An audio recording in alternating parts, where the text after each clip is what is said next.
A very good afternoon, everyone, and I welcome you to lecture number 3 of the chapter of electromagnetic induction. In the previous lectures, we have gone through Faraday's and Lenz's law.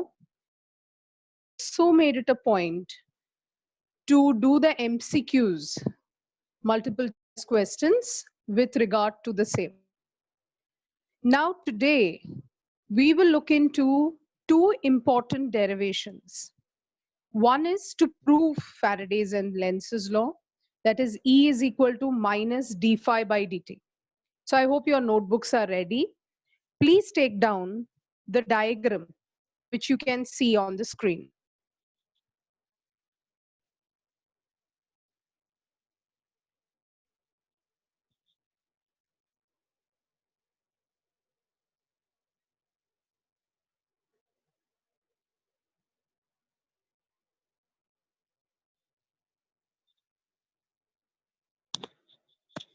I hope all of you have revised the previous lecture.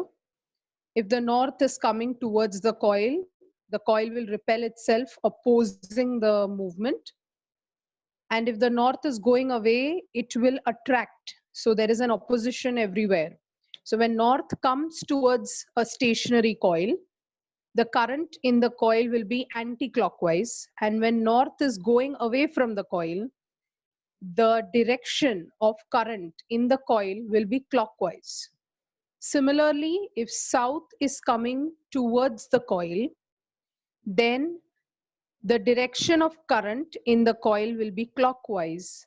And if south is going away from the coil, then the direction of current in the coil will be anti-clockwise.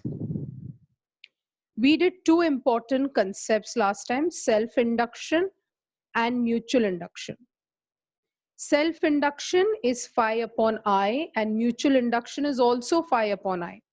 But mutual induction is with regard to two coils which are placed in the same plane and are coaxial.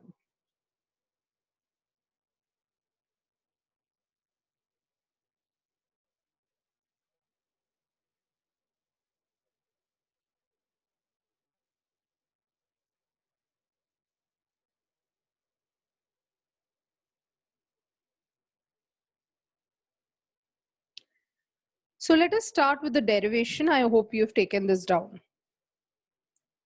First point of the derivation. So you know what we have to prove here. We have to prove that E is minus d phi by dt. So to prove this, the first part of the proof will be what is the area of this particular coil. Of this coil is nothing but L into X. So if you see, this is the cross indicates the magnetic field is going inwards. You have a rectangular coil PQRS and it is being pulled to the right. So you can see the velocity direction is towards the right. So it is exerting a force. I mean, we are pulling it towards the right. तो जब हम इसको पुल करेंगे, हमें क्या समझना है कि इसके अंदर जो फ्लक्स के लाइंस जा रहे हैं वो कम हो जाएगा. तो जब हम इसको राइट साइड में पुल करेंगे तो इसके जो फ्लक्स के लाइंस हैं वो कम हो जाएगा और सिस्टम क्या करेगी, उसको बढ़ाने की कोशिश करेगी. जब हम इस रेक्टेंगुलर कॉइल को राइट की तरफ खींचेंगे तो ये जो फ्लक्स के लाइंस है, क्रॉस का मतलब है मैग्नेटिक लाइंस अंदर जा रहे हैं, ये फ्लक्स के लाइंस कम होंगी. और अगर ये कम होगा तो कॉइल अपने अंदर फ्लक्स को बढ़ाने की कोशिश करेगा, यानी कि अंदर की तरफ मैग्नेटिक फील्ड भेजेगा. So the direction of current in this coil is going to be clockwise. So that's why you will see clockwise direction of current in this coil due to what we have done. As I said, mechanical energy gets converted to electrical energy, and let me call this current as I. So आप भी I को draw करें clockwise में. I repeat why it is clockwise. We are shifting the coil to the right. When we shift the coil to the right, then what will happen? Flux के lines जो है, इसके अंदर जो flux के lines जा रहे हैं वो कम हो जाएंगे, क्योंकि हम उसको फील्ड से बाहर लेके जा रहे हैं। और अगर ये ऐसा होगा तो ये जो फ्लक्स के लाइंस है वो अंदर और बढ़ाने की कोशिश करेगा, क्योंकि फ्लक्स कम हो रहा है तो वो अपोज करेगा उसको और फ्लक्स को बढ़ाने की कोशिश करेगा, और बढ़ाने के लिए उसको मैग्नेटिक फील्ड अंदर भेजना पड़ेगा। और अगर वो मैग्नेटिक लाइंस को अंदर भेज रहा है तो इसमें जो डायरेक्शन ऑफ करंट होगा वो क्या होगा, क्लॉकवाइज हो जाएगा। So that's why the direction of current here is clockwise.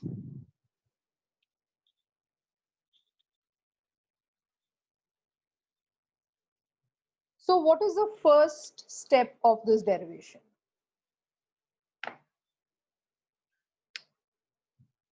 First step is area of the coil.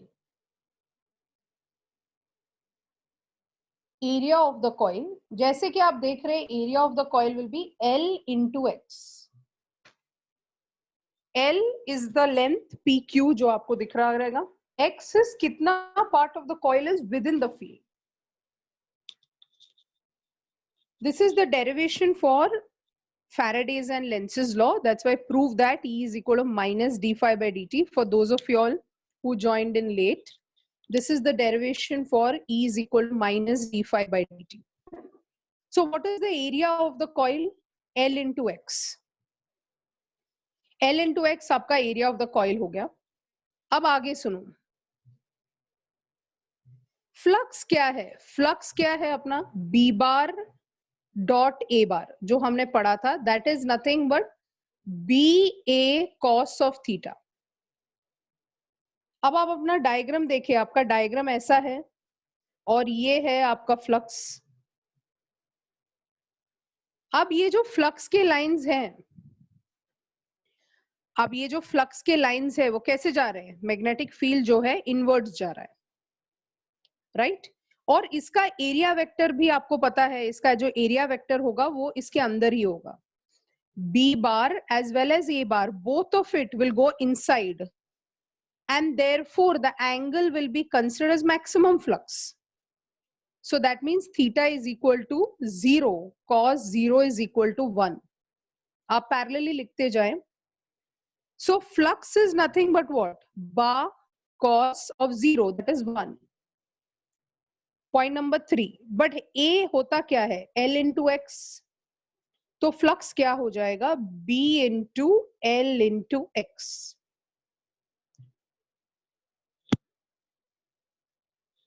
So if you see, flux is equal to B bar dot A bar, which is nothing but BA cos theta. हमने देखा कि coil जो है ये आपका coil है, और अगर ये आपका कॉइल है तो उसका पार्ट मैग्नेटिक फील्ड के अंदर है और आधा पार्ट बाहर है, और हम खींच रहे हैं उसको राइट में. अगर हम लोग इसको राइट में खींचेंगे, जो फ्लक्स है वो कम हो जाएगा, क्योंकि हमने उसको यूनिफॉर्म मैग्नेटिक फील्ड में रखा है. और इतना पार्ट जितना वो फ्लक्स के अंदर था वो x है, और ये वाला लेंथ जो है l है, इसलिए एरिया हो जाएगा l into x. So what is the flux has come to BL into x. अब मैं इसका डेरिवेटिव निकाल रही हूँ. So d phi by dt, so you can say differentiate with respect to t, क्योंकि हम खींच रहे हैं तो with respect to time. तो ये हो जाएगा B तो कांस्टेंट है, मैग्नेटिक फील्ड अपने जगह से नहीं हिला, हम कॉइल को हिला रहे हैं, मैग्नेटिक फील्ड तो वही का वही है. L को कुछ नहीं होगा, क्योंकि अगर आप ऐसा खींच रहे हैं तो क्या ये L को कुछ हो सकता है? L को कुछ नहीं हो सकता है. जब हम राइट में खींच रहे हैं तो ये L को कुछ नहीं हो रहा है, जबकि हमारा X जो है, जो यहाँ था, वो वेरी होगा, क्योंकि हम इस डायरेक्शन में खींच रहे हैं. तो X चेंज होगा, L चेंज नहीं होगा. इसीलिए जब हम डेरिवेटिव निकालें तो क्या चेंज हो रहा है? X चेंज हो रहा है. ये हो जाएगा dx by dt. Anybody can tell me what is dx upon dt? dx upon dt क्या हो सकता है? Yes, very good. Velocity. तो here it is d phi by dt is equal to bl dx by dt, which is nothing but velocity. So therefore d phi by dt is equal to BLV, बिलवा. क्या याद करेंगे? बिलवा. This is d phi by dt.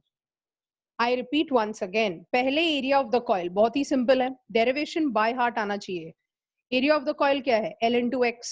Flux क्या है? बा cos theta. Theta क्या है? 0. cos 0 क्या है? 1. तो फ्लक्स क्या हो गया? बा. ए क्या है? Lx.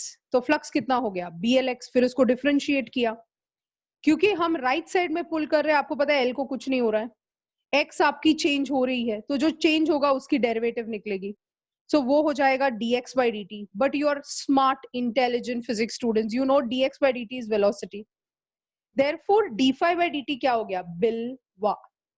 इसको बोलिए इक्वेशन नंबर 1 और इसको फटाफट कंप्लीट कीजिए.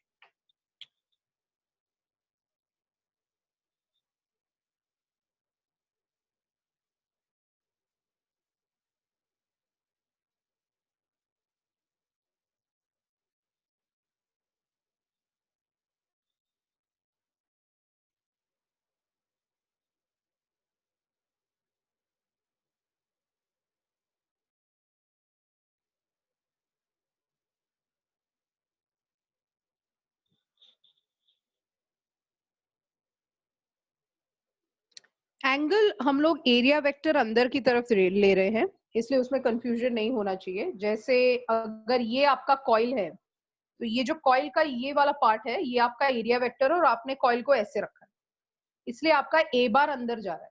और मैग्नेटिक फील्ड भी, I repeat once again, pay attention, जिसको एंगल में कुछ प्रॉब्लम है, तो ये जो एरिया वेक्टर है ये ऐसा है और हमने कॉइल को अंदर की तरफ रखा है, तो इसलिए ए बार अंदर जा रहा है. और मैग्नेटिक फील्ड जो है ऊपर से नीचे की तरफ है, नॉर्थ टू साउथ, तो इसकी वजह से उसका डायरेक्शन भी सेम है, इसलिए एंगल को 0 लिया गया है. Yeah, it's sort of a special case where we are deriving for E is equal to minus d phi by dt. Okay, can I proceed?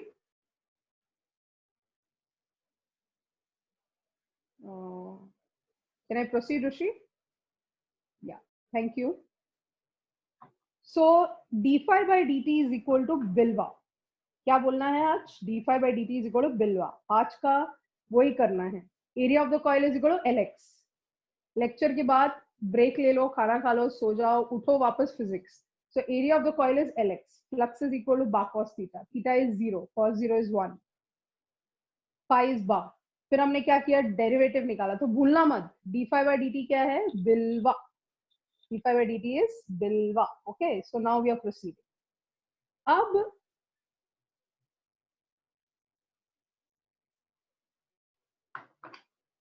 go back to the diagram. आपके पास तो diagram होगा. I am just redoing this diagram. So अगर ये आपका coil है और ये उसकी वेलोसिटी है और ये जो पार्ट है जो इनसाइड द मैग्नेटिक फील्ड था, उसको हमने क्या लिया था? x. अब ध्यान से सुनना, ये P है, Q है, R है और S है. और मैंने आपको समझाया कि डायरेक्शन ऑफ करंट कैसा होगा? ऐसे होगा, क्लॉकवाइज होगा, right? This is the direction of the current. अब देखो PQ की तरफ ध्यान दो. PQ, ध्यान PQ की तरफ होना चाहिए. लेफ्ट हैंड रूल लगाना है. Left hand rule, don't take your right hand, left hand. Left hand rule लगाना है, जिस हाथ में आपका पेन नहीं होगा. ये F है, ये B है और ये I है. F B I. Force, magnetic field, current. Force, magnetic field, current. Force, magnetic field, current. बैठ गया दिमाग में? Physics has to go inside. Force, magnetic field, current. अब PQ पर आपको वो लगाना है.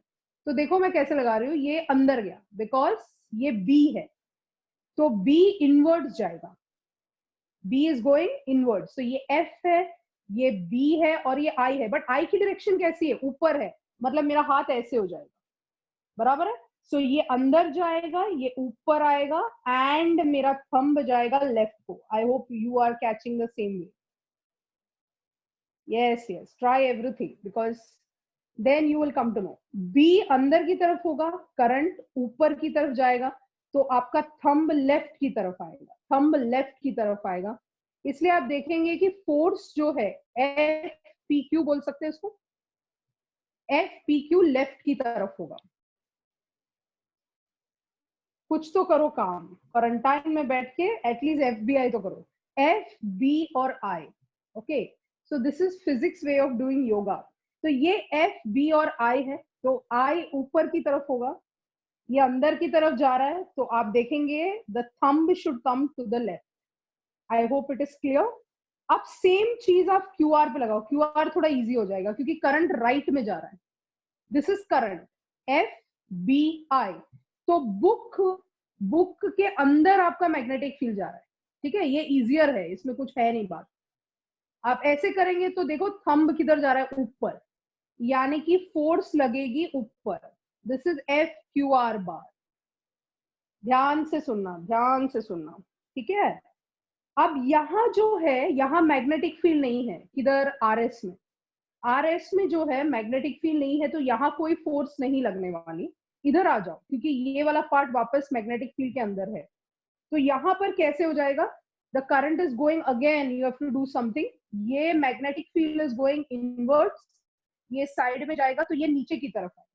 so you will see that the current that is going, yes, you try everything with your hand, that I'm leaving it to you. So the current is going to the right and magnetic field, आप ऐसा भी उसको पकड़ सकते हैं तो easier हो जाएगा. देखिए आपका जो मिडिल फिंगर है, it should go to the, ऐसे पकड़ो, ऐसे पकड़ो, हाथ आपको ऊपर से दिखना चाहिए, आपका हाथ ऊपर से दिखना चाहिए. थंब नीचे की तरफ आएगा. Catch the thumb down, straight पकड़ना है. They are always mutually perpendicular. इसको मैग्नेटिक फील्ड अंदर. yes, very good, I can see some of you all with lovely videos.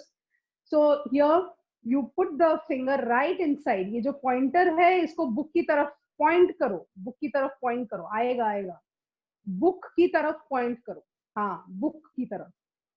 Yes, point किया तो आपका थंब नीचे की तरफ आएगा. सो दैट मीन्स ये जो फोर्स है, this is nothing but PS. I hope it is clear to you. आया, ये F है, ये B है और ये I है. F है, B है, I है. F है, B है, I है. Force, magnetic field, current. Force, magnetic field, current. Force, magnetic field, current. आ गया. तो आपको 3 डायरेक्शन ऐसे मिलेगा, right? You will get 3 directions here. And once you get 3 directions here, जैसे आपको 3 डायरेक्शन मिलेगा, आप यहाँ कॉन्सेंट्रेट करें. आपको पता है कि force acting on a conductor का फॉर्मूला क्या होता है? Force acting on a conductor का फॉर्मूला था, MEC में हमने पढ़ा है. क्या पढ़ा है? Bill sine theta. मैंने जब भी बोला force acting on a conductor, you will say bill sine theta. It is BIL sine theta. Force acting on a conductor is BIL sine theta. तो हम इसको ऐसा लिखेंगे, F is equal to I L bar cross B bar. बराबर है? तो ये क्या हो जाएगा आपको पता है, this will become nothing but F is equal to, I will write directly the magnitude, it is BIL sine theta. So it is nothing but BIL sine theta. अब मुझे कोई बता सकता है एंगल किसके बीच है? एंगल है L और B के बीच. अभी ये PQ है तो लेंथ ऐसा है, लेंथ इस पेन की तरह है, ये आपका PQ है. देखो ये PQ है. अब मैग्नेटिक फील्ड कैसा है? ये अंदर की तरफ जा रहा है, मतलब दोनों क्या एंगल बना रहे हैं? ये अंदर की तरफ जा रहा है, क्रॉस मतलब ये अंदर. तो ये दोनों क्या एंगल बना रहे हैं? ये कौन सा एंगल बना रहे हैं? ये एंगल बना रहे हैं 90 डिग्री. दिख रहा है 90? इसका मतलब है ये FPQ हो जाएगा BIL. लिख के रखो, F is equal to BIL. तो डायग्राम में हमने लेफ्ट हैंड रूल लगाया है, F is equal to BIL. FBI यो है, ये यो, फिजिक्स का यो. You understand? सो यहाँ पे यो पढ़ेंगे और फिर हम लोग चैप्टर के एंड में राइट भी पढ़ेंगे तो हो जाएगा यो यो. सो हियर यहाँ पे लेफ्ट है एफ, बी और आई।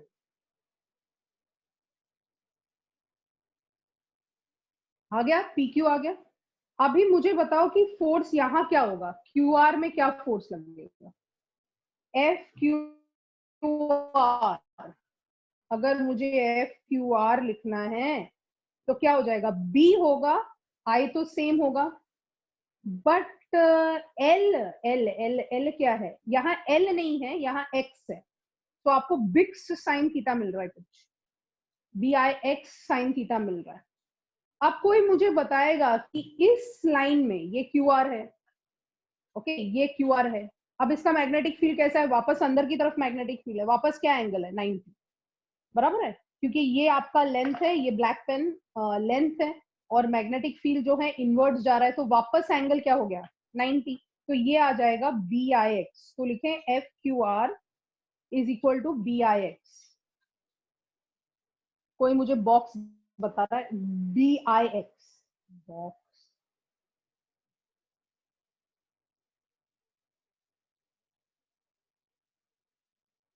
रुको भाई एच सी वर्मा जी, आगे आप जा रहे हैं, आप बोल रहे हैं नेट फोर्स क्या है, रुक जाइए H C Verma ji. I like the names you have put. किसी ने फैराडे अपना नाम रख दिया है, किसी ने लेंसेज लॉ, किसी का नाम फिजिक्स न्यूमेरिकल है। It's nice, and some have named themselves as Steve Jobs. It's very interesting to read the names of all the physics lovely smart physics students.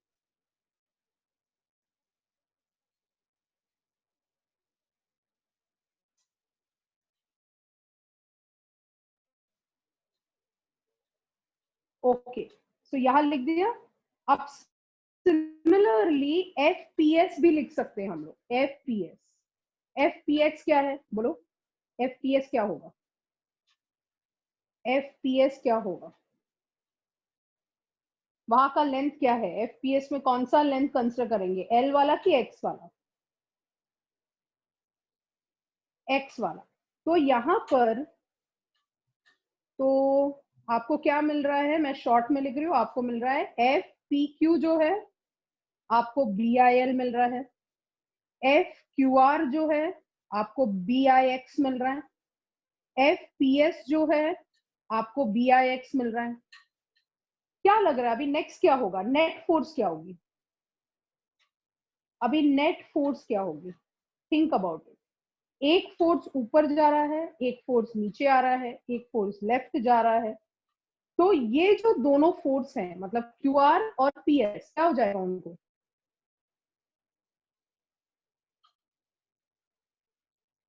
Cancel हो जाएंगे। Very good, gravity has answer, वो cancel हो जाएंगे। तो यहाँ पर का force और नीचे का फोर्स जो है वो क्या हो जाएगा, नलिफाई हो जाएगा, कैंसिल हो जाएगा, तो बचेगा सिर्फ बिल, बचेगा सिर्फ बिल। तो वहां पर आप लिख के रखें the force Q R and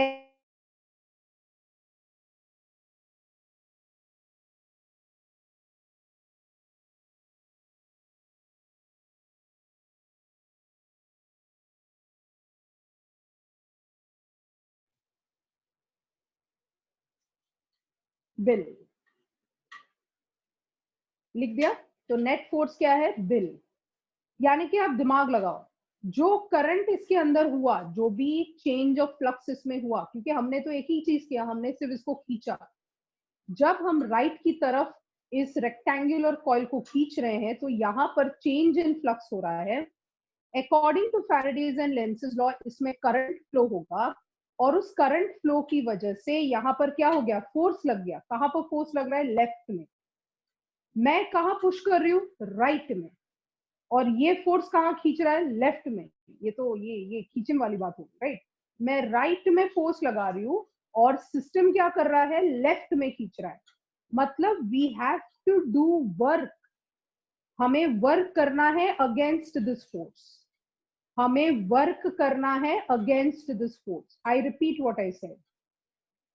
क्या कहा मैंने, हमने पुल कहाँ किया, राइट में, राइट। हमने पुल कहाँ किया, राइट में। और ये जो सिस्टम का जो फोर्स है मतलब पी क्यू जो नेट फोर्स है, वो उसको कहाँ पुल कर रहा है, लेफ्ट में। तो हमें वर्क कैसे करना है, we have to do work against the force. तो नेक्स्ट लाइन लिखें,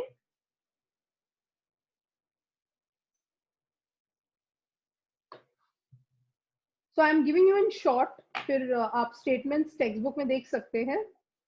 आई will send the notes. DW is equal to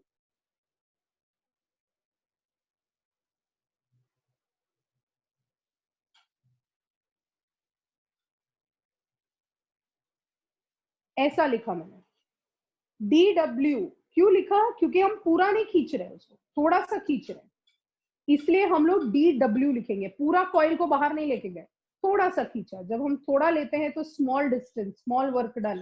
तो DW is equal to minus, minus क्यों लेते हैं, माइनस मतलब ऑपोजिशन, ऑपोजिशन, क्योंकि फोर्स किस तरफ ले रहा था, लेफ्ट में, हम किस तरफ खींच रहे हैं, राइट में। तो इसलिए माइनस इंडिकेट्स ऑपोजिशन।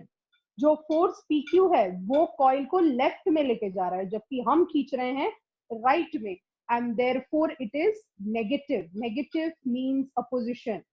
अब कौन सा वाला फोर्स है अपने पास, PQ वाला फोर्स है, तो आप इसको minus FPQ, suffix FPQ into DX लिख सकते हैं, जो होगा माइनस BIL इंटू DX। तो ये इंपॉर्टेंट है, इसको रखें equation number 2।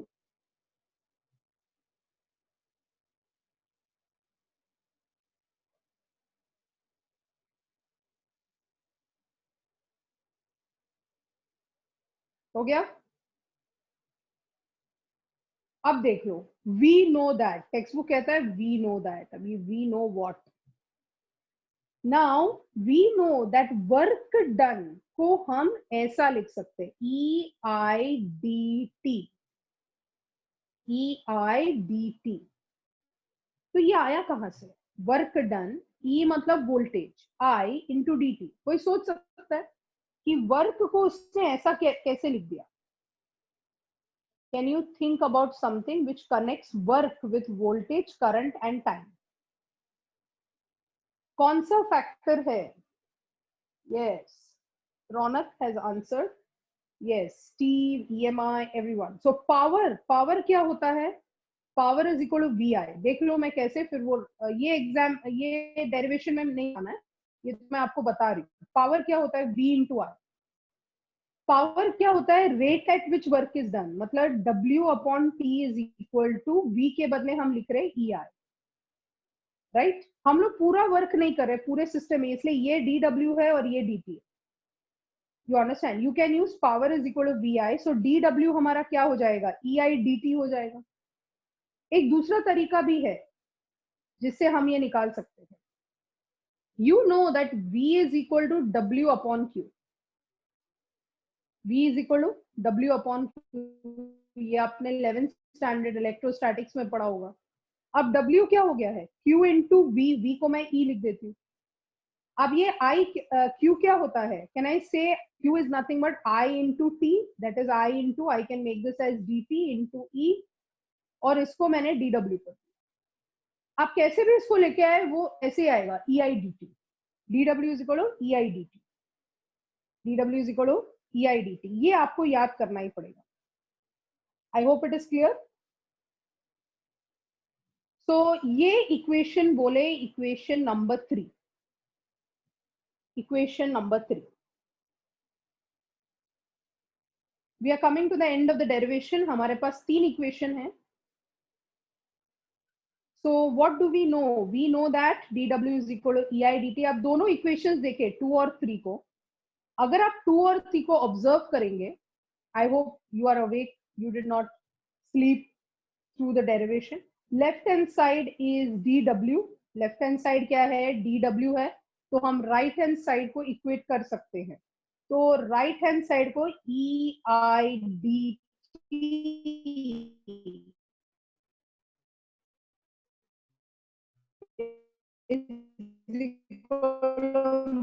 Minus BIL into DX, मतलब हम राइट हैंड साइड को कंपेयर कर रहे हैं, तो कुछ कैंसिल आएगा, तो आपको मिलेगा E इज इक्वल टू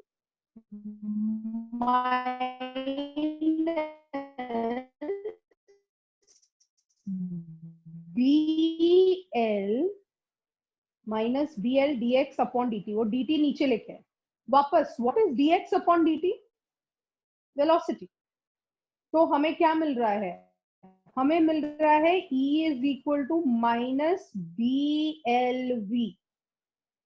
अब मुझे कोई बताएगा व्हाट इज बिल्वा? कहीं तो पढ़ा है. बिल्वा क्या है? जाओ पीछे जाओ, देखो बिल्वा क्या है. Yes, BLV is nothing but D phi by D T. Equation 1 बोला था हमने, सब्स्टिट्यूट कर दो, डेरिवेशन आ गया. E is equal to therefore minus D phi by D T. E is therefore minus D phi by D T, bracket में लिखना from 1. तो ये मैंने आपको शॉर्ट में बताया, आपको स्टेटमेंट्स को लिखना पड़ेगा हर जगह. So E is equal to minus d phi by dt, box में डालें, hence proved. एक क्विक रिवीजन करेंगे, ये लिख दो फटाफट.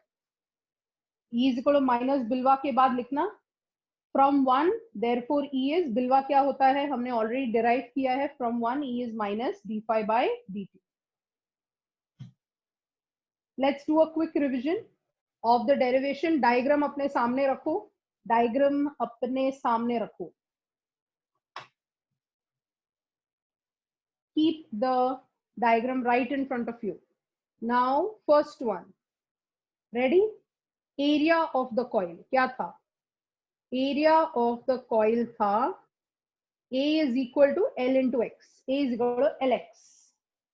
Correct? Second, ये first point था. Second point क्या था? Flux is equal to B bar dot A bar. So it is nothing but bar cos theta. Theta को हमने क्या लिया था? 0. cos 0 हमने क्या लिया? 1.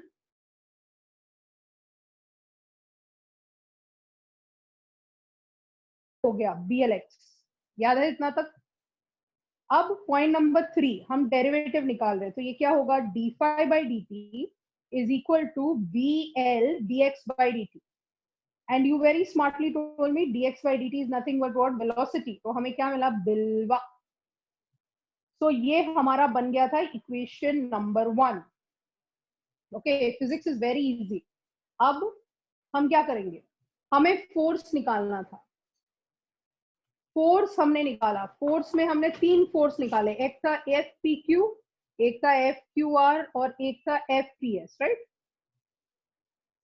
इसमें आया था हमको BIL और ये जा रहा था लेफ्ट. फिर हमें मिला था BIX, ये जा रहा था ऊपर. और ये हमें मिला था BIX, ये जा रहा था नीचे. ये दोनों क्या हो गए? कैंसिल आउट हो गए. बचा क्या? सिर्फ फोर्स. बिल कहाँ लेके जा रहा है? वो लेफ्ट. और हम कॉइल को कहाँ खींच रहे हैं? राइट. देखो ऐसे ऐसे चल रहा है.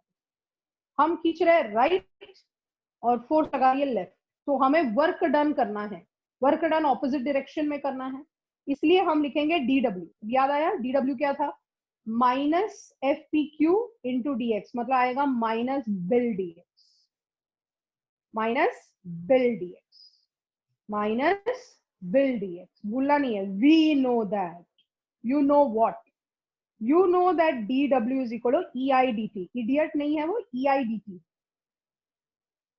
So DW is equal to minus bill dx and DW is equal to EIDT. क्या कर सकते हैं? लेफ्ट हैंड साइड सेम है, राइट हैंड साइड कंपेयर कर सकते हैं. करेक्ट है? तो राइट हैंड साइड हम कंपेयर करेंगे तो हमें क्या मिलेगा? हमें मिलेगा EIDT is equal to minus BL dx. रात को सोने से पहले एक बार डेरिवेशन लिख के सोना. करंट दोनों तरफ कैंसिल हो जाएगा, तो हमें E is equal to minus BL dx by dt मिल रहा है. और हमें ऑलरेडी पता है कि dx बाई dt क्या है? बिल्वा. और बिल्वा क्या होता है? d phi by dt from equation 1. इसलिए हेंस प्रूव. हमने फैराडेज और लेंसेज लॉ को प्रूव दिया. This proof is asked many times. You practice this proof properly. So this derivation is very very very important. आज मैं जो derivations करा रही हूँ वो strictly board related, extremely important derivations है. तो E is equal to minus d phi by dt भूलना नहीं है. So I hope this is clear to you. ठीक है?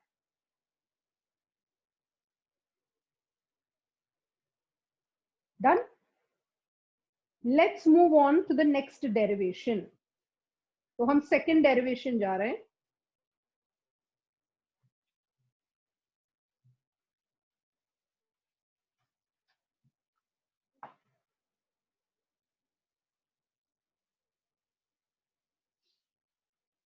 Derivation number 2.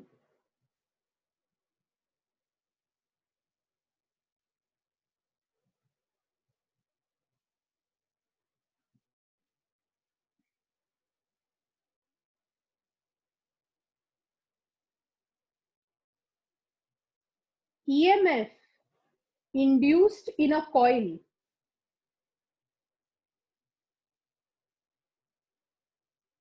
when coil is rotating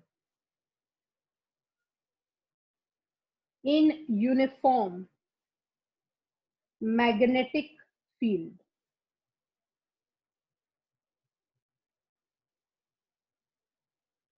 बहुत इंपॉर्टेंट डेरिवेशन है. This is the derivation for AC generator. Please write the heading. The EMF induced in a coil when coil is rotating. Rotating underline करें. First derivation E is equal to minus d∅dt में coil rotate नहीं हो रहा है, सिर्फ coil को खींचा गया था. डिफरेंस को समझे. बहुत सारे लोग इसमें गड़बड़ करते हैं. अगर उन्होंने पूछा कि because of rate of change of magnetic flux derive for EMF, तो फर्स्ट वाला डेरिवेशन. सेकेंड वाला व्हेन कॉइल इज रोटेटिंग, तो कॉइल इज रोटेटिंग को आप अंडरलाइन करो. कॉइल इज रोटेटिंग को आप अंडरलाइन करो, because that's very very very important. Because common mistake is that EMF देख लिया तो आपने जाके पहला डेरिवेशन लिख लिया, फिर बाद में समझते हैं कि फर्स्ट वाला नहीं था. तो यहाँ पे लिखना कॉइल इज रोटेटिंग को अंडरलाइन करो. ठीक है, लिख दिया. अब इसको समझते हैं.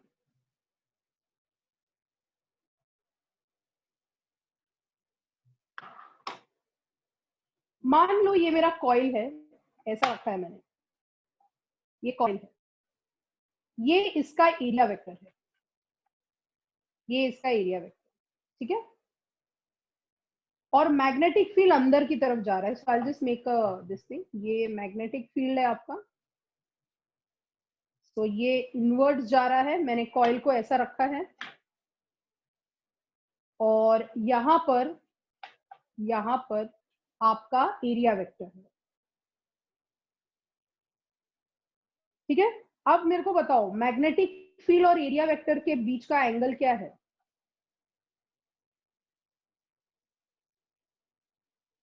करेक्ट, बिकॉज मैग्नेटिक फील्ड अंदर जा रहा है और एरिया वेक्टर ऐसा. अब मैंने क्या कर दिया कि मैंने थोड़ा सा उसको रोटेट किया. अब इन दोनों के बीच का एंगल 90 नहीं है. समझा? ऐसा 90 था क्योंकि ये ऐसे जा रहा है और ये इनवर्ट जा रहा है. सो व्हाट्स हैपनिंग बेसिकली, ये अगर आपका मैग्नेटिक फील्ड है तो पहले ये कंडीशन था 90. ओके, सो ये ऐसा दिख रहा है. फिर जब मैं रोटेट करती हूँ तो ये एरिया वेक्टर ऐसे जाता है. क्लियर? ये मैग्नेटिक फील्ड है, पहले ऐसा है. जब मैं इसको रोटेट कर रही हूँ तो ये क्या होगा? ऐसे ऐसे ऐसे ऐसे ऐसे टर्न हो जाएगा. डायग्राम से भी मैं दिखा सकती हूँ आपको. से फॉर एग्जाम्पल ये आपका मैग्नेटिक फील्ड है. तो ये 2 डायमेंशनल बोर्ड है, इसलिए आप याद रखिए कि मैं कॉइल ऐसे ड्रॉ कर रही हूँ बट वो साइड में है. तो पहले एरिया वेक्टर ऐसा होगा. तो ये ए बार है एरिया वेक्टर और ये बी बार है. ये ऐसा दिख रहा है. अब मैंने इसको रोटेट कर दिया, मतलब ये आपका मैग्नेटिक फील्ड है. बी बार तो ऐसे ही है, मैंने इसको रोटेट कर दिया, मतलब ये ऐसा होगा.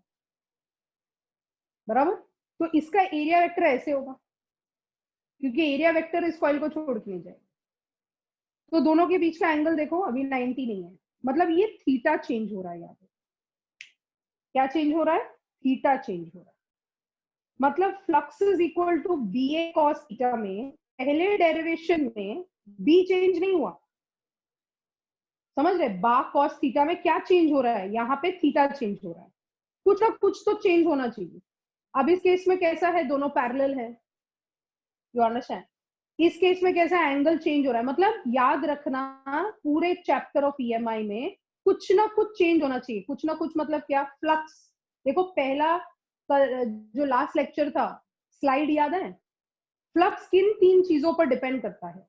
फ्लक्स डिपेंड करता है strength of magnetic field, area of the coil and the angle between B bar and A bar. उसको भूलना ही नहीं है, मतलब वो दिमाग में रख के ही चलना है पूरे चैप्टर में कि फ्लक्स किन तीन चीजों पे डिपेंड करता है, क्योंकि फ्लक्स चेंज होगा तो ही तो ईएमएफ इंड्यूस होगा। अगर फ्लक्स चेंज नहीं हुआ तो ईएमएफ चेंज मतलब ईएमएफ बनेगा ही नहीं। तो फ्लक्स किन तीन चीजों पे डिपेंड करता है? बी, ए और थीटा। बी, ए और थीटा, ये गोली खा लो अंदर, ये फ्लक्स की गोली खा लो। फ्लक्स तीन चीजों पे डिपेंड करता है, बी, ए और थीटा। यहाँ पे क्या चेंज हो रहा है? थीटा। अगर थीटा चेंज हुआ तो कॉस थीटा चेंज होगा, कॉस थीटा चेंज हुआ तो फ्लक्स चेंज होगा, फ्लक्स चेंज होगा तो ईएमएफ इंड्यूस होगा, ईएमएफ इंड्यूस हुआ तो करंट में करंट बनेगा। आप समझ रहे हैं? तो हम चीजों को जब रोटेट करते हैं, हमने देखा कि उसमें करंट हो रहा है। जैसे आपने सुना रहेगा कि साइकिल के व्हील को तेजी से घुमाने पे बिजली बन सकती है। स्वदेश पिक्चर देखा है? अगर आपने देखा है तो देख लो, अभी क्वारंटाइन में स्वदेश का पिक्चर देख लो, इट इज इंजीनियरिंग। वहां पर आप देखो कि उसने कैसे पानी के टरबाइन को घुमाकर उसने कैसे बिजली बनाया। टरबाइन कैसे घूमती है? गोल गोल गोल गोल घूमती है। यानी कि यही हो रहा है भाई, mechanical energy is getting converted to electrical energy.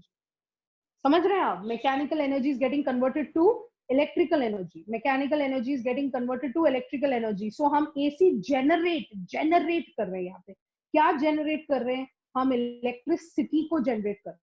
Okay, so let us सी। तो आप दो डायग्राम ड्रॉ कर सकते हैं आपके समझने के लिए।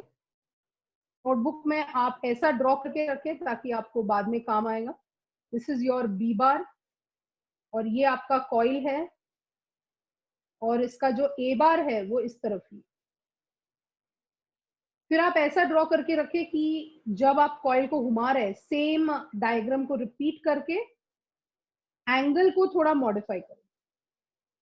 तो ये अगर आपका कॉइल है, then this A bar is coming like this and therefore the angle will be theta. This is only for your understanding. आप एक ही डायग्राम एक ही एक्सपेक्टेड है एग्जाम में, but you can draw this for your understanding. तो आप सोचो कि आप अगर इसको ऐसे घुमा देते तो आप सोच सकते हैं ये अगर बी बार है और मैंने पूरे कॉइल को ऐसे रखा है तो ये ए बार है। तो देखो 90 डिग्री, मतलब एंगल चेंज हो रहा है हर बार। यहाँ एंगल 0 है, यहाँ लेस देन 90 हो गया, यहाँ पे पूरा 90 हो गया। तो इस तरीके से आप इसको इमेजिन कर सकते हैं कि कॉइल को हम किस तरीके से पूरा घुमाते रहने वाले हैं। और याद रखना कि बहुत कम टाइम में घुमा रहे हैं, मतलब बहुत फास्ट। इसको आरपीएम कहते हैं, राइट? तो हम लोग बहुत तेजी से इसको घुमाने वाले हैं, you understand? Fast fast fast घुमाने वाले। So let us see how does the derivation start. Flux is equal to bar cos theta. Can anybody tell me if the coil is rotating? ऐसे वो रोटेट हो रहा है और ये B bar है, आप ये आपका एरिया वेक्टर ए बार है और हम इसको घुमा रहे हैं, थीटा चेंज हो रहा है बोल रहे। इसका ओमेगा के साथ कुछ कनेक्शन होगा? एंगल थीटा का ओमेगा के साथ कुछ कनेक्शन होगा? ओमेगा क्या होता है? रेडियन पर सेकेंड। ओमेगा क्या होता है? रेडियन पर सेकेंड, एंगुलर फ्रीक्वेंसी। ओमेगा क्या होता है? रेडियन पर सेकेंड। समझ रहे हैं? ओमेगा होता है रेडियन पर सेकेंड। रेडियन क्या होता है? एंगल। सो थीटा क्या हो गया? Omega T. थीटा क्या हो गया? Omega T. थीटा क्या हो गया? Omega T. यानी कि थीटा के बदले यहां पर मैं लिखूंगी omega T. I hope this is understood. तो हम फ्लक्स को लिखेंगे, फ्लक्स को लिखेंगे B A cos omega T, B A cos omega T.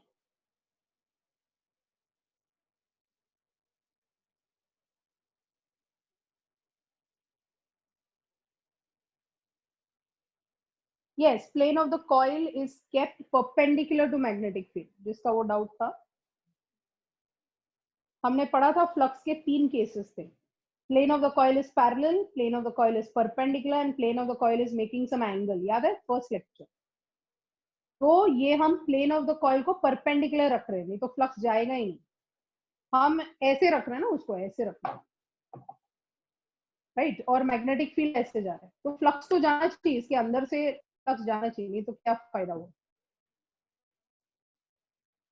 Another way of imagining this is, देखो ये ऐसा है ना, ये वेक्टर, तो उसको कट करना चाहिए, cut cut cut cut cut cut. तो आपको सोचना है कि मैग्नेटिक फील्ड अंदर है और आपने ऐसा रखा है उसको, तो जब आप इसको घूमते हैं तो ये जो मैग्नेटिक लाइंस होगा इधर, उसको क्या करेगा, वो कट करेगा, और जब वो कट करेगा तो इसके अंदर ईएमएफ इंड्यूस होगा। तो फ्लक्स क्या हो गया, बा कॉस ओमेगा टी। अब मैं निकाल रही हूं derivative, differentiate with respect to time. तो अगर हम डिफरेंशिएट करेंगे तो ये होगा D phi by D T is equal to, B तो चेंज नहीं हो रहा, area of the coil change नहीं हो रहा, it will be the derivative of cos omega t. What is the derivative of cos theta? Minus sine. तो d phi by D t क्या हो जाएगा, d phi by D T हो जाएगा minus B A cos of omega T का हो जाएगा sine of omega T into derivative of omega T, वो ओमेगा आ जाएगा। You should get in your minus B A omega sine omega T, ऐसा कुछ मिलना चाहिए आपके नोटबुक में। देखो मिल रहा है क्या? फाई इज इक्वल टू बा कॉस थीटा किया, थीटा को ओमेगा टी डाला, फिर इसको डिफरेंशिएट किया, डिफरेंशिएट करेंगे तो B A derivative of cos omega T minus sine omega T into omega. I hope this is done. हो गया? अब आप मुझे बताओ, तो आपको ये मिल रहा है D phi by D T is equal to minus B A omega sine omega T, ऐसा मिल रहा है। Now what is D phi by D T? What is d phi by dt according to Faraday's and Lenz's law? d phi by dt क्या है?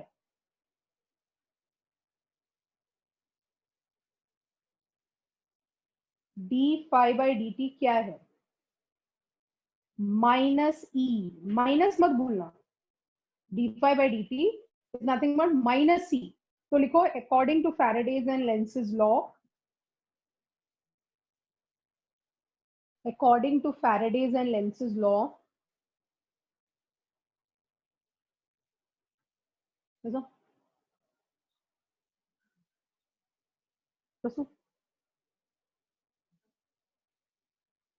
according to Faraday's and Lenz's law, d phi by dt is nothing but minus e।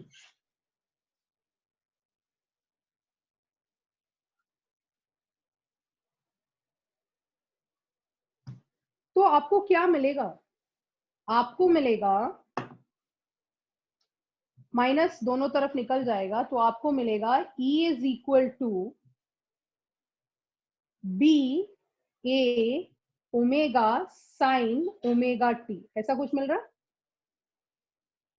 E is equal to B A omega sin omega t. If there are n number of turns, coil ही तो है, if there are n turns for the coil, if there are n turns for the coil,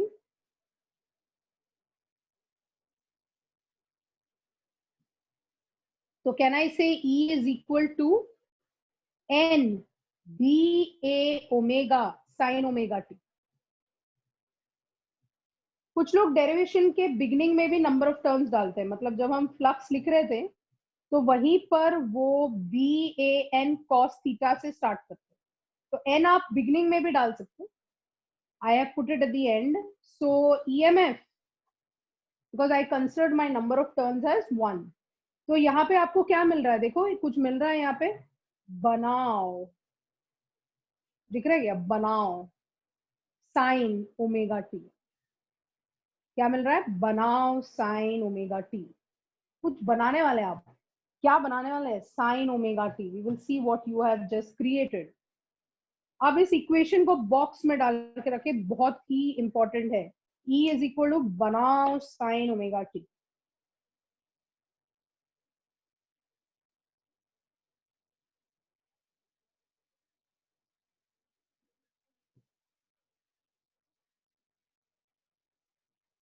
अब E का नाम क्या है, E के यहाँ पे लिखे instantaneous, instantaneous value of EMF, instantaneous value of, instantaneous का मतलब होता है हर इंस्टेंट पे फटाफट चेंज होने वाला। जब जब एंगल चेंज होगा, क्योंकि आप इसको चेंज कर रहे हैं, आप इसको रोटेट कर रहे हैं, तो उसका ओमेगा टी चेंज हो रहा है, फटाफट चेंज हो रहा है। अगर उसका ओमेगा टी चेंज हो रहा है तो ई जो है क्विकली क्विकली क्विकली चेंज होता जाएगा, इसलिए इंस्टैंटेनियस। आप इंस्टेंट कॉफी पीते हैं फटाफट, you know you want something very instantly is sooner, faster. So यहाँ पे ओमेगा टी जो है चेंज इस तरीके से हो रहा है कि ईएमएफ हर बार चेंज होगा। अब ये जो आपको दिख रहा है बनाओ, बनाओ तो यार चेंज ही नहीं हो रहा है, मैग्नेटिक फील्ड कांस्टेंट है, एरिया कांस्टेंट है, नंबर ऑफ टर्न्स कांस्टेंट है, और जिस रेट पे ये घूमता है दैट इज ओमेगा, ओमेगा भी कांस्टेंट है। इसको हम बोलेंगे पीक वैल्यू, पीक वैल्यू और मैक्सिमम वैल्यू, पीक वैल्यू और मैक्सिमम वैल्यू। ई का नाम है instantaneous value of EMF, BAN omega को हम पीक वैल्यू ऑफ ईएमएफ और मैक्सिमम वैल्यू ऑफ ईएमएफ बोलेंगे, and sign of omega T, ठीक है। तो E इज इंस्टैंटेनियस वैल्यू, बनाओ इज कॉल्ड पीक वैल्यू और मैक्सिमम वैल्यू ऑफ ईएमएफ। तो E इज इक्वल टू बनाओ साइन थीटा आ रहा है आपके नोटबुक में, E इज इक्वल टू बनाओ साइन थीटा आ रहा है आपके नोटबुक में। अब ये जो बनाओ है इसको बोलना है E नॉट, क्या बोलना है, E नॉट, इसलिए आपको अभी इसको ऐसे लिखना पड़ेगा, E is equal to E naught sine omega T, right, E is equal to E naught sine omega T, या आप इसको ऐसा भी लिख सकते हैं, E is equal to E naught sine of theta, E is equal to E naught sine of theta,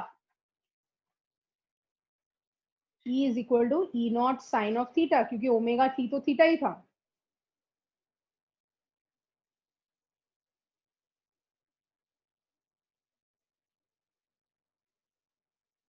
यहां तक लिख दिया। अब एक टेबल बनाना है, अब एक टेबल बनाना है, और जैसे मैं बोल रही हूँ आपको, मैं एक साइकिल का टेबल बना रही हूँ, तो आपको वैसे ही आप उसके टेबल को एक्सटेंड कर सकते हैं। अभी पहले टेबल बनाओ,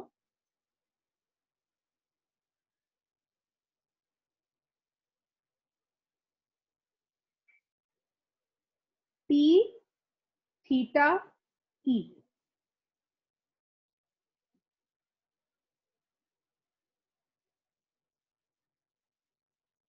तो इसको एक्सटेंड भी कर सकते हैं, बट मैंने अभी 4 कॉलम का बनाया, तो आप 4 कॉलम बनाए, पहले टाइम 0 डालें, पहले टाइम 0 डालें, ठीक है। अब टाइम को हम लोग क्वार्टर क्वार्टर टाइम से ले रहे हैं, मतलब t is equal to T/4 डाला, और लगेगा t इज इक्वल टू 0 डाला, T/4 डाला। What is T/4 plus T/4, what is T/4 plus T/4,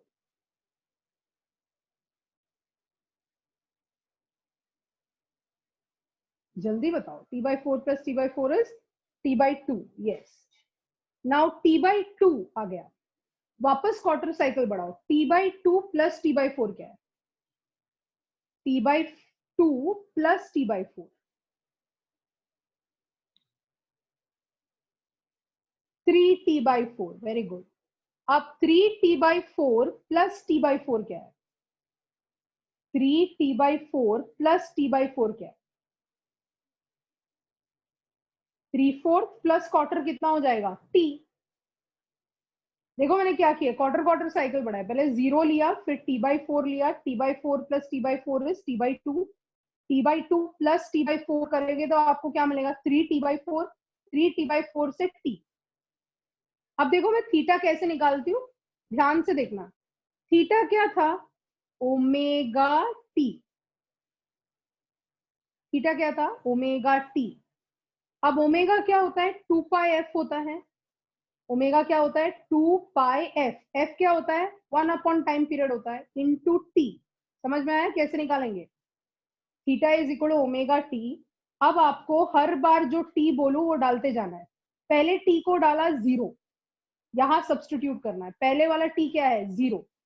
तो अगर हम लोग यहाँ 0 डालेंगे तो ये थीटा क्या हो जाएगा? 0। एग्रीड, थीटा 0 हो गया। डेरिवेशन का पार्ट है बेटा टेबल, जाग जाओ जाग जाओ, डेरिवेशन खत्म नहीं हुआ। कुछ लोग नींद से जाग के मेरे को पूछ रहे हैं कि ये टेबल कहाँ से आया। माय डियर चिल्ड्रन, ये table is part of the derivation, pay attention. Next, दूसरा टाइम क्या है? t/4। तो ये t के बदले डालो t/4। तो अगर आप t/4 डालेंगे क्या आ जाएगा? t/4 डालेंगे तो आपको मिलना चाहिए π/2। You getting it? So you will write here π/2, π/2, 90 degree आ गया। Very good. नेक्स्ट, t/2 डालो इधर, t के बदले डालो t/2, क्या आएगा? पाई आएगा। तो हम लोग देखो 90 डिग्री से जा रहे हैं, 0, 90, 180। तो आप गैस कर सकते हैं इधर क्या आएगा? 270। इधर क्या आएगा? 360। मतलब ये 3t/4 डालेंगे यहाँ पे, 3t/4 डालेंगे तो आएगा 3π/2। Very good. कुछ लोग काफी तेजी से physics, faster than the speed of light. So ये, और लास्ट में हम लोग यहाँ t डालेंगे। और कुछ लोगों को ग्रेविटी से ही प्रॉब्लम है, कुछ लोग बैठ ही नहीं पा रहे इतना time. Come on, you can do this, 3 घंटे का एग्जाम देना है लाइफ में। So theta is equal to 2π/t into T डाला तो यहाँ क्या आएगा? 2π। आया? सबको आया? ये एक ही साइकिल बनाया मैंने एक्चुअली, 0, 90, 180, 270, 360। यहाँ पे क्या होगा? 0 से लेके टी तक, और एंगल की भाषा में क्या हो गया? 2π, पाई तक आ गए। आप मुझे बताओ यहाँ तक पहुंचे? सब लोगों को समझा कैसे करने का? बहुत क्लियर है। अभी ई निकालना है। ई क्या है बच्चा? E is equal to E naught sine of theta. अब तो बहुत सिंपल है ई निकालना। थीटा मुझे पता है, साइन ऑफ 0 पहले डाला 0, तो साइन ऑफ 0 क्या है? 0 तो इधर आ गया 0। Next, π/2, what is sine of 90? Sine of 90 क्या होता है? Sine of 90 will be 1। So e क्या हो जाएगा? E naught. नेक्स्ट डाला pi, what is sine of 180? Sine of 180 क्या हो जाएगा? 0। तो इसलिए ई क्या हो जाएगा? 0 वापस। नेक्स्ट, साइन ऑफ 270, उल्टा, 90 का उल्टा 270, तो ये आएगा माइनस ई नॉट। समझ में आ रहा है? Sine of 3π/2 will be minus, तो इधर माइनस आएगा, माइनस ई नॉट। और लास्ट में साइन ऑफ 360, साइन ऑफ 360 वापस हो जाएगा 0। तो आपका टेबल कंप्लीट हो जाता है एक साइकिल के लिए। तो आप इसको लिखें।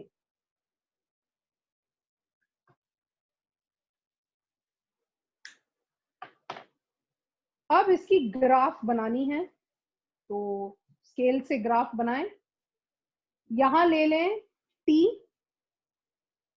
और y एक्सिस में ले लें e। I miss the board a lot. I have to restrict.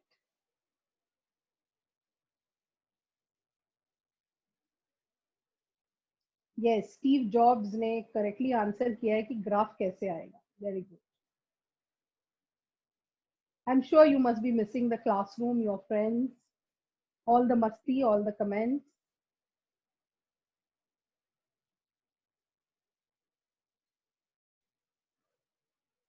I'm sure you don't miss the homeworks though.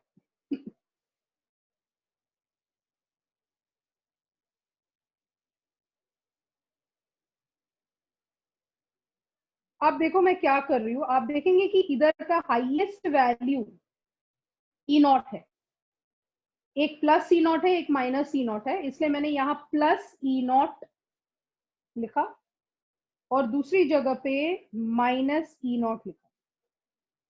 तो आप इक्वल, मतलब आपके नोटबुक में इक्वल स्पेस में ऊपर प्लस ई नॉट और उससे इक्वल स्पेस में नीचे माइनस ई नॉट, क्योंकि ई नॉट हमारा एक ही वैल्यू है यहाँ पे, आइदर वो प्लस आ रहा है नहीं तो माइनस आ रहा है. तो आप पहले डॉटेड लाइन ड्रॉ करके रखिए. E इज इक्वल टू बनाओ साइन थीटा, भूलना नहीं है. E इज इक्वल टू बनाओ sine theta.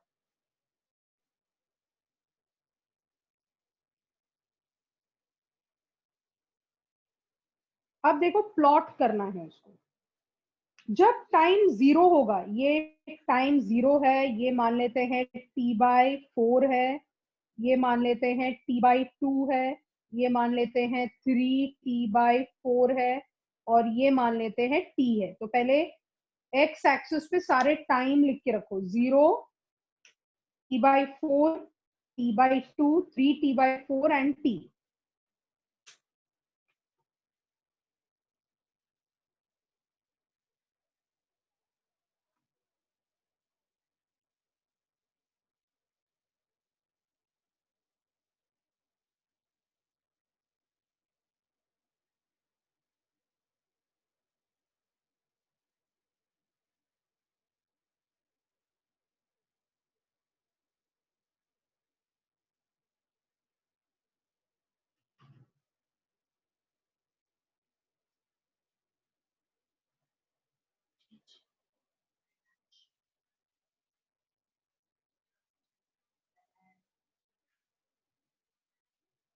Done. Now when the time is 0, ई क्या है 0, तो यहां पर ही आएगा पॉइंट, राइट. नेक्स्ट, जब टाइम t/4 है तो आपको मिल रहा है, तो t/4 पे आपका पॉइंट इधर आ रहा है, आपको प्लस ई नॉट मिल रहा है. एट t/2 आपको वापस 0 आ रहा है, तो वापस इधर आ रहा है 0 पे. 3t/4 पे आपको यहाँ पे मिलेगा, क्योंकि वो 3t/4 पे माइनस ई नॉट है, तो आपको यहाँ मिल रहा है. और t पे आपको वापस 0 मिलेगा, दैट इज 0. तो अगर आप देखें the nature of the graph, the nature of the graph that you get is something like, it's a smooth curve. Straight draw मत करना है, it's a very smooth curve. You must get a purely sine wave, इसको sine wave कहेंगे, sign graph कहेंगे. See that आप उसको smooth बनाएं. It should not be pointed, it should be a smooth graph. इसको हम साइन वेव बोलेंगे. इसलिए मैंने आपको याद करने को बोला, बनाओ साइन थीटा. हम बनाने वाले हैं sine wave. Sine wave alternating current को रिप्रेजेंट करने वाला ग्राफ है. यस, आपने एसएचएम में भी किया रहेगा, बट यहाँ अलग खेल चल रहा है. यहाँ हम मैकेनिकल एनर्जी को इलेक्ट्रिकल एनर्जी में कन्वर्ट किया हमने, और हमने ऑल्टरनेटिंग करंट को जेनरेट किया. हमने ऑल्टरनेटिंग करंट को जेनरेट किया. Sine wave is a graphical representation of alternating current, और साइनोसॉइडल वेवफॉर्म कहते हैं उसको. साइनोसॉइडल वेवफॉर्म कहते हैं उसको साइन वेव. अब as you have already done, इस पॉइंट को क्या बोल सकते हैं, इसको बोल सकते हैं मैक्सिमा. चलेगा. इस पॉइंट को क्या बोल सकते हैं, पॉजिटिव मैक्सिमा. ये भी मैक्सिमा ही है, ये नेगेटिव है, इसको भी मैक्सिमा, इसको भी मैक्सिमा. यस, ये आपका एम्पलीट्यूड है, एम्पलीट्यूड है. ये आपका टाइम पीरियड है, और ये आपका वन वेवलेंथ है. So this is like one time period that we are taking 0 to t. एक सिंगल पे वेव। आप देखिए पीक वैल्यू क्या है, ई नॉट है, और ई नॉट का फॉर्मूला क्या था, बनाओ। I go back to that equation, e naught is nothing but बनाओ। तो यहां से लेके यहां तक जो पीक वैल्यू आपको मिल रहा है ये मैक्सिमा है। अब ध्यान से सुनकर बताना मुझे answer, what is the time taken, what is the time taken from 0 to the first maxima? What is the time taken from 0 to the first maxima?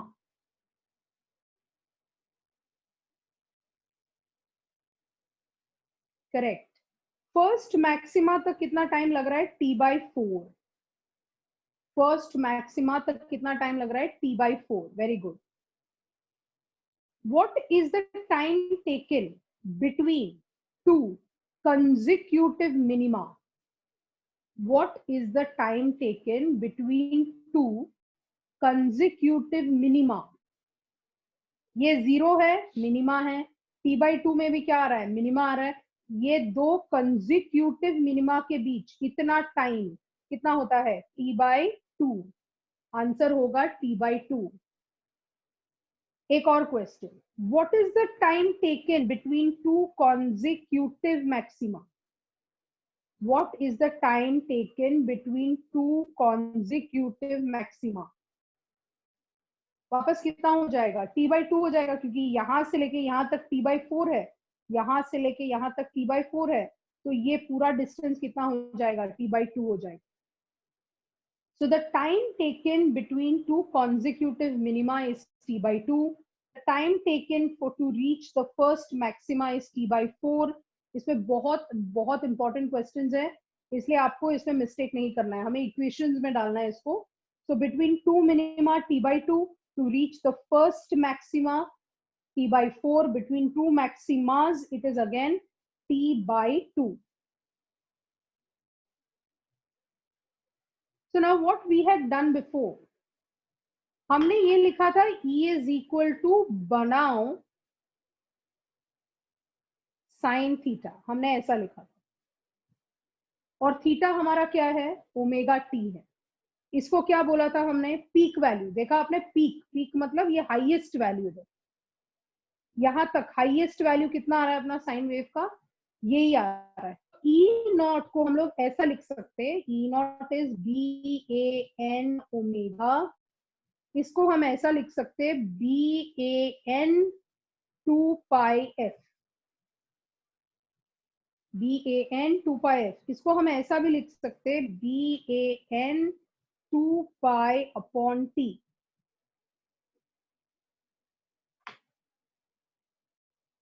F is frequency बच्चा, frequency, T is time period, E naught is maximum value, B is magnetic field, A is area of the coil, N is number of turns of the coil, omega is angular frequency।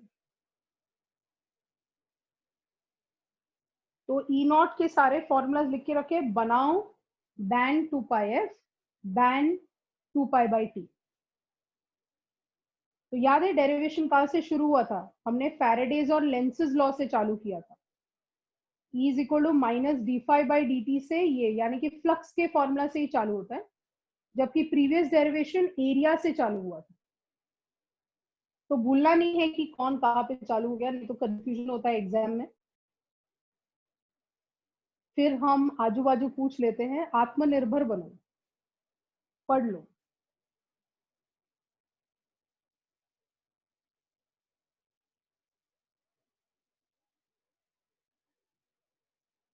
वैसे आपको पता रहेगा आज का day क्या है, कुछ लोग तो जेट लैग ही चल रहा है लाइफ में। आज का डे कौन सा है, किसी को याद है आज का डेट क्या है, कौन सा दिन है आज? वेरी गुड, कुछ लोग आंसर कर रहे हैं, ट्यूसडे है, कुछ लोग सोच रहे हैं कौन सा दिन है। क्या जमाना आ गया है, एक टाइम पे बोलते थे मोबाइल को हाथ मत लगाना, अभी सिर्फ मोबाइल में चल रहा है। Anyway, so yes, very good. So everyone is telling me it's a Tuesday, it's the 19th of May. I'm very happy that you are with me for physics. So E is equal to बनाओ sin theta। तो एक quick revision कर लेते हैं, of the derivation हमने क्या क्या किया आप अपने बुक में चेक कर सकते हैं। हमने शुरू किया फ्लक्स से, फ्लक्स इज इक्वल टू बा कॉस थीटा से, और हमने उसको थीटा को लिखा ओमेगा टी। तो यहां से फ्लक्स इज इक्वल टू बा कॉस ओमेगा टी। सेकेंड, हम इसका डेरिवेटिव निकालेंगे। सो ये होगा D phi by D T is equal to बा, what is the derivative of cos omega t, sine omega T into omega. फिर हमने minus, फिर हमने d five by D t डाला, what is d five by D t, minus C is equal to minus B A omega sine omega T. Check करें आपने बराबर लिखा है कि नहीं। फिर यहां क्या हो जाएगा, हम इसको लिख सकते हैं is equal to B A omega sine of omega T. अगर n नंबर ऑफ टर्न्स है तो हम इसको बोलेंगे डैन ओमेगा साइन ओमेगा टी, जिसको मैंने आपको याद करने को बोला बनाओ। तो ई क्या हो गया, ई हो गया बनाओ साइन थीटा, बनाओ साइन थीटा। फिर ये जो बनाओ है इसका नाम था पीक वैल्यू, तो हम आए E is equal to E naught sine theta. देखो डेरिवेशन तो इतना ही है, बट इसका ग्राफ बहुत इंपॉर्टेंट है।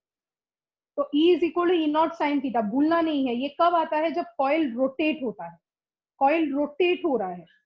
फर्स्ट डेरिवेशन में वो रोटेट नहीं हो रहा है, उसको हम सिर्फ खींच रहे हैं। यहाँ पे वो रोटेट हो रहा है। जब कॉइल रोटेट होता है तो थीटा चेंज होता है, जब थीटा चेंज होता है तो फ्लक्स चेंज होता है, फ्लक्स चेंज होता है तो ईएमएफ होता है, ईएमएफ आएगा तो करंट आएगा। याद रहेगा, थीटा चेंज हुआ, रोटेट हुआ, थीटा चेंज हुआ, थीटा चेंज हुआ तो फ्लक्स चेंज हुआ, फ्लक्स चेंज हुआ तो ईएमएफ आया, ईएमएफ आया तो करंट आया। सो ये क्लियर है आपके पास।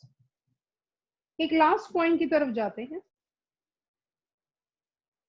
लगे रहे थोड़ा सा, जस्ट टू 10 minutes में बस, then I will release you. I know you are patient children, you have studied two derivations today. One is E is minus d phi by dt, and second derivation is for coil rotating in uniform magnetic field. First derivation में वापस जाएं, go back to the first derivation. I'm giving you a small note for you to remember.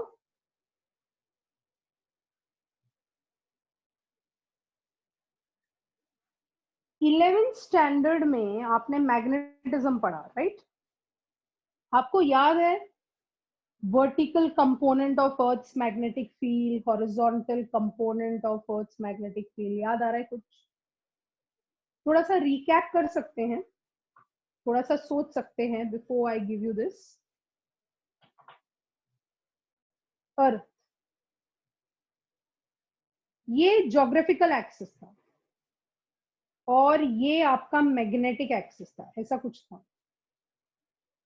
अंधेरी वालों को पता रहेगा, I have taught you this concept. So ये आपका magnetic axis है, इसको आप माँ बोल सकते हैं, माँ, magnetic axis.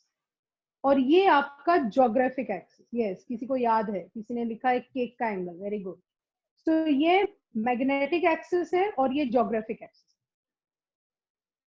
I repeat, this is your geographic axis, this is your magnetic axis.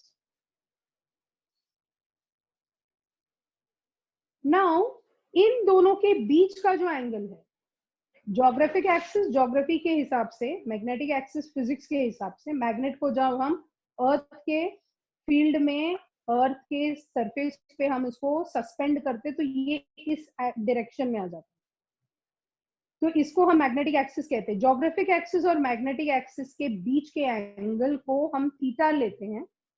Theta को अगर आपको याद है, किसी को याद है ये थीटा क्या होता है, ये थीटा क्या होता है, एनीबॉडी? मैग्नेट जब हम अर्थ के सरफेस में उसको लटकाते हैं तो वो इस डायरेक्शन में खड़ा नहीं होता, मतलब ये उसका नॉर्थ साउथ है ना ज्योग्राफी के हिसाब से, वो इस डायरेक्शन में खड़ा नहीं होता है, ऐसे खड़ा हो जाता है। तो can you tell me what is this angle?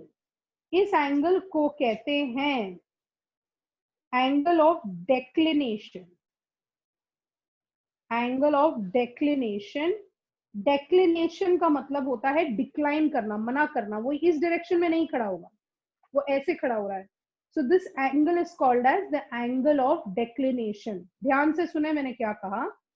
Angle of declination is the angle between geographic axis and magnetic axis. Axis समझता है?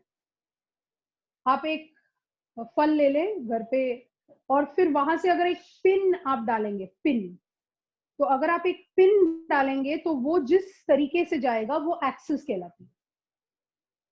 तो हम अगर एक पिन ले लेते हैं और उसके अंदर से डालते हैं तो उसको हम क्या कहेंगे? Geographic axis. और यहां से पिन डालेंगे तो उसको बोलेंगे मैग्नेटिक एक्सिस. दोनों के बीच के एंगल को क्या कहते हैं? Angle of declination. सो यहां पर हमने एक कंसेप्ट पढ़ा था, अर्थ्स मैग्नेटिक फील्ड. अगर आपको याद है, आपने ऐसे ड्रॉ किया रहेगा, याद है? मैग्नेटिक लाइंस ऐसे ड्रॉ किया रहेगा. ये आपका बी बार है. क्या है ये आपका? B bar. So I'm just recollecting only the formula today. B क्या था? Earth's magnetic field. B क्या था? Earth's magnetic field. अब आपको क्या याद आ रहा है कि B के दो कंपोनेंट होते थे, BH और BV. BH को बोलते थे horizontal component of earth's magnetic field और BV को बोलते थे vertical component of earth's magnetic. BH was called horizontal component of Earth's magnetic field and BV was called the vertical component of Earth's magnetic field. So B का एक formula आया था, ऐसा आ रहा था B. अगर ये आपका B है ऐसा, this is your B, और ये उसका हॉरिजॉन्टल है, तो ये एंगल जो हॉरिजॉन्टल के साथ बनाता है इसको हम डेल्टा बोलते थे, जिसको एंगल ऑफ डिप बोलते थे. I will explain angle of dip. ये 11th में आपने किया है. ये B है, वो हॉरिजॉन्टल के साथ जो एंगल बनाता है उसको हम एंगल ऑफ डिप बोलते थे. इसको हमने नाम दिया था BH क्योंकि ये कॉस आएगा इधर, और इसको नाम दिया था BV. तो BH is called as horizontal component. ये अर्थ का मैग्नेटिक फील्ड का डायरेक्शन है. ये हम BH बोलेंगे, ये हम BV बोलेंगे. तो B का ऐसा आ रहा था, B is under root of BH square plus BV square, ऐसे आएगा. ठीक है. तो यहाँ पे tan डेल्टा क्या था, जिसको एंगल ऑफ डिप बोलते थे? एंगल ऑफ डिप क्या होगा? ये आपका BH है और ये आपका BV है. ये आपका BH है और ये आपका BV है. So tan of delta is BV upon BH.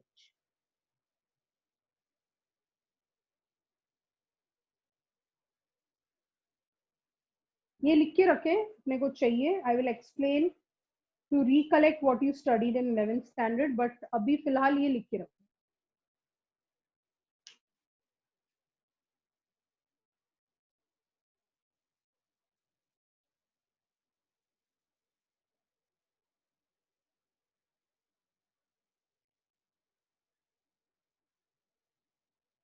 एक नोट लिखना है जिसकी वजह से ही आपको क्वेश्चंस आएगा.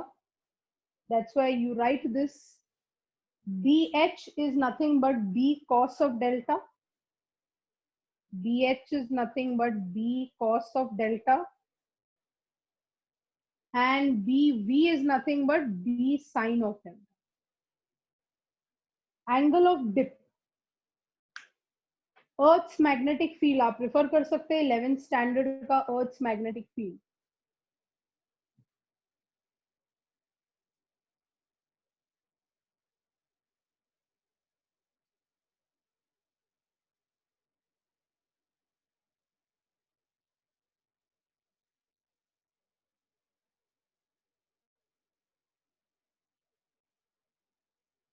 हो गया?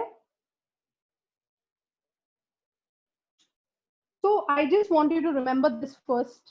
So going back to अपना जो 11th स्टैंडर्ड का कंसेप्ट था उसको हम यहाँ यूज करने वाले हैं. फर्स्ट डेरिवेशन, जो फर्स्ट डेरिवेशन था उसका सेकेंड लास्ट स्टेप जाके देखें जरा. Just go to the second last step of the first derivation. पहले डेरिवेशन के सेकेंड लास्ट स्टेप में आपको ऐसा कुछ मिल रहा है क्या? BLV. ऐसा कुछ कही तो जस्ट सेकेंड लास्ट है, मतलब E equal to minus BLV मिला रहेगा। यस, बिलवा बिलवा मिला रहेगा, E इक्वल टू बिलवा आया था। अब ये दो केसेस में यूज करना, ध्यान से सुनना, ये ट्रिक बता रही हूँ, ध्यान से सुनना। कभी कभी ये जो B होता है इसको BH लेना पड़ता है डेटा के हिसाब से। कभी कभी मतलब मेजॉरिटी ऑफ क्वेश्चंस जो आप देखेंगे ना, तो ये फॉर्मूला पे है। तो कभी कभी आपको BH लेना पड़ता है और कभी कभी आपको BV लेना पड़ता है। Okay, so sometimes we have to take horizontal component and sometimes we have to take vertical component. अब ये कब लेने का और इसको कब लेने का, सुन लो। यहाँ पर मैं आपको सिखा रही हूँ right hand rule. Right right, मैंने कहा ना आज यो बनेगा, आज टोटल फिजिक्स का यो बनेगा। अब राइट पकड़ो, राइट, लेफ्ट नहीं, राइट। राइट पकड़ लिया, सब लोगों का राइट होना चाहिए, राइट, जिस हाथ में पेन है। अब ये हो जाता है EMF, E, ये क्या है, EMF, E। ये हो जाएगा मैग्नेटिक फील्ड। देखो इधर भी मैग्नेटिक फील्ड ही था, इधर भी मैग्नेटिक फील्ड है। पॉइंटर हमेशा बी है, बी, बी, समझा, ये बी है। ये है वेलोसिटी, वी, अपनी तरफ ले लो, वी। तो ये वी है, ये बी है और ये ई है, दिख रहा है, E B V, E B V, E EMF, B magnetic field, V velocity. इसको इंड्यूस EMF या इंड्यूस करंट भी लेते हैं लोग। So just for our quicker, this is E, this is B, this is B। ये अलग था, FBI। ये क्या है, EBV, EBV, EBV। I hope this is clear. ये E होगा, ये B होगा, ये V होगा। इधर क्या है, FBI, FBI। So yo-yo. Okay, so this is yo-yo lecture today, yo-yo. So this is nothing but EBV. आ गया? Everyone? It's very simple, nothing to worry about this. This is E, this is B and this is B. अब देखो, अगर मैंने कहा आपसे कि कुछ गिरा, means falling down, falling down, falling down, falling down मतलब वेलोसिटी नीचे की तरफ है।